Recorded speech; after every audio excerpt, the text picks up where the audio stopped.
ಎಲ್ಲರಿಗೂ ನಮಸ್ಕಾರ. Welcome to my channel. ದಯವಿಟ್ಟು ಎಲ್ಲರೂ ವಿಡಿಯೋನ ಪೂರ್ತಿಯಾಗಿ ನೋಡಿ, ಹಾಗೆ ಇಷ್ಟ ಆದರೆ ಲೈಕ್ ಮಾಡೋದನ್ನು ಮರಿಬೇಡಿ. ಇವತ್ತು ನಾನು ತುಂಬ ಸಿಂಪಲ್ಲಾಗಿ ಮಾಡಬಹುದಾದಂತಹ ಚಿಕನ್ ಗ್ರೇವಿ ರೆಸಿಪಿಯನ್ನು ನಿಮ್ಮ ಜೊತೆ ಶೇರ್ ಮಾಡ್ಕೊಳ್ತಾ ಇದ್ದೀನಿ. ಮೊದಲು ಒಂದು ಪ್ಯಾನ್ಗೆ ಎಣ್ಣೆನ ಹಾಕಿದ್ದೀನಿ. ಎಣ್ಣೆ ಸ್ವಲ್ಪ ಬಿಸಿಯಾದ ನಂತರ ಅದಕ್ಕೆ ಕಟ್ ಮಾಡಿ ಇಟ್ಕೊಂಡಿರುವಂತಹ ಈರುಳ್ಳಿಯನ್ನು ಹಾಕಿದ್ದೀನಿ. ಈರುಳ್ಳಿಯನ್ನು ಸ್ವಲ್ಪ ಹೊಂಬಣ್ಣ ಬರೋವರೆಗೂ ಫ್ರೈ ಮಾಡ್ಕೋಬೇಕಾಗತ್ತೆ.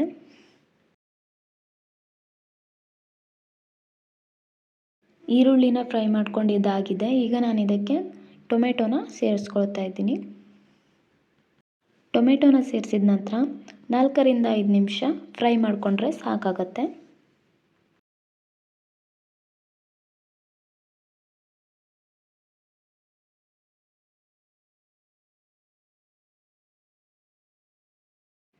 ಈಗ ನಾನು ಇದಕ್ಕೆ ಕಟ್ ಮಾಡಿ ಇಟ್ಕೊಂಡಿರುವಂತಹ ಹಸಿಮೆಣಸನ್ನು ಸೇರಿಸ್ತಾ ಇದ್ದೀನಿ.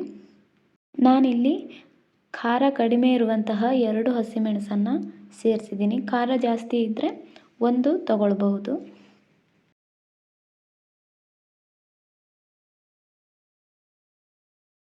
ಹಸಿಮೆಣಸನ್ನು ಸೇರಿಸಿ 1-2 ನಿಮಿಷ ಬಾಡಿಸ್ಕೊಂಡ ನಂತರ ನಾನು ಇದಕ್ಕೆ ಚಿಕನನ್ನು ಸೇರಿಸ್ತೀನಿ.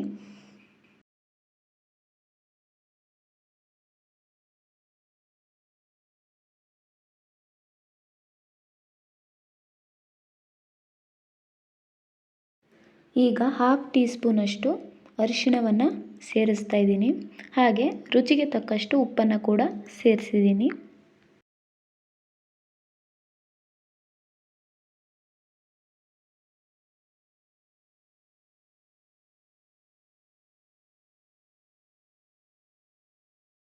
ಇದನ್ನು 10ರಿಂದ 15 ನಿಮಿಷಗಳ ಕಾಲ ಲೋ ಫ್ಲೇಮ್ನಲ್ಲಿ ಬೇಯಿಸ್ಕೊಳ್ತಾ ಇದ್ದೀನಿ. ಚಿಕನ್ ಬೇಯುವಷ್ಟರಲ್ಲಿ ಮಸಾಲೆಯನ್ನು ರುಬ್ಕೊಳ್ಳೋಣ.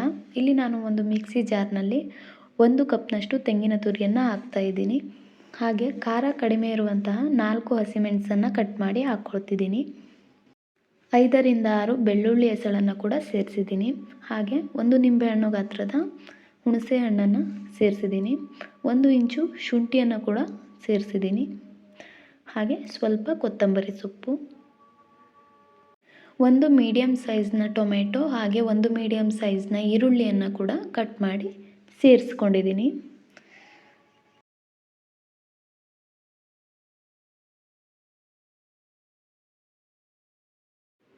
ಕೊನೆಯಲ್ಲಿ ಅವಶ್ಯಕತೆ ಇದ್ದರೆ ಸ್ವಲ್ಪ ನೀರನ್ನು ಸೇರಿಸಿ ಇದನ್ನು ರುಬ್ಕೊಂಡು ಬರೋಣ.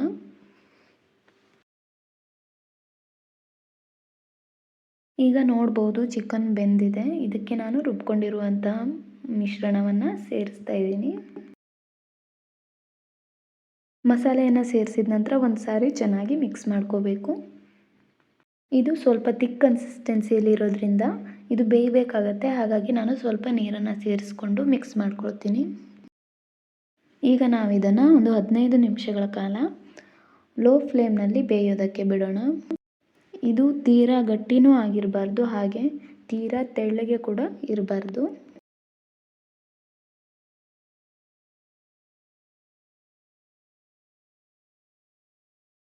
ಕೊನೆಯದಾಗಿ ನಾನು ಇದಕ್ಕೆ ಚಿಕನ್ ಮಸಾಲ ಪೌಡರನ್ನು ಕೂಡ ಸೇರಿಸ್ತಾ ಇದ್ದೀನಿ. ಇದು ಆಪ್ಷನಲ್, ಸೇರಿಸಲೇಬೇಕು ಅಂತ ಏನೂ ಇಲ್ಲ.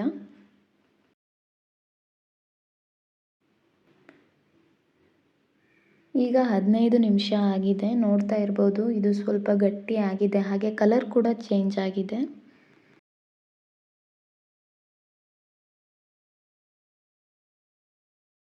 ನನಗೆ ಸ್ವಲ್ಪ ಉಪ್ಪು ಕಡಿಮೆ ಅಂತ ಅನಿಸ್ತು, ಹಾಗಾಗಿ ಈ ಸಮಯದಲ್ಲಿ ನಾನು ಸ್ವಲ್ಪ ಉಪ್ಪನ್ನು ಸೇರಿಸ್ತಾ ಇದ್ದೀನಿ.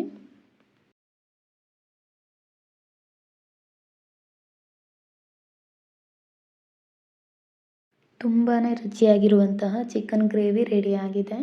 ನೀವು ಇದನ್ನು ರೊಟ್ಟಿ ಜೊತೆಗೆ, ಚಪಾತಿ ಜೊತೆಗೆ, ಹಾಗೆ ರೈಸ್ ಜೊತೆಗೆ ಕೂಡ ಸರ್ವ್ ಮಾಡ್ಬೋದು. ನನ್ನ ಈ ವಿಡಿಯೋ ನಿಮಗೆ ಇಷ್ಟ ಆಗಿದ್ದರೆ ಪ್ಲೀಸ್ ಲೈಕ್ ಮಾಡಿ, ಶೇರ್ ಮಾಡಿ, ಹಾಗೆ ನನ್ನ ಚಾನಲ್ಗೆ ಸಬ್ಸ್ಕ್ರೈಬ್ ಆಗೋದನ್ನು ಮರಿಬೇಡಿ.